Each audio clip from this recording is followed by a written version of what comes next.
আসসালামু আলাইকুম। অনেক দিন পর চলে আসছি ডেইলি ব্লগ নিয়ে। সকাল সকাল আমরা মেয়ে একদম শাওয়ার করে রেডি হয়ে নিয়েছি। আজকে আমাদের ডেস্টিনেশন হচ্ছে, আজকে আমরা পিকনিকে যাচ্ছি।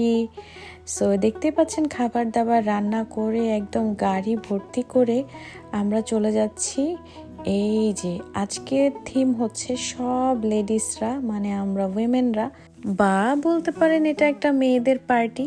এই যে সবাই এক এক ধরনের খাবার এক একজন নিয়ে আসছে, যার যার সিগনেচার ডিশ বা যার যার পছন্দ মতো খাবার সবাইকে খাওয়াতে চেয়েছে সে ধরনের খাবার নিয়ে আসছে। আর প্রচণ্ড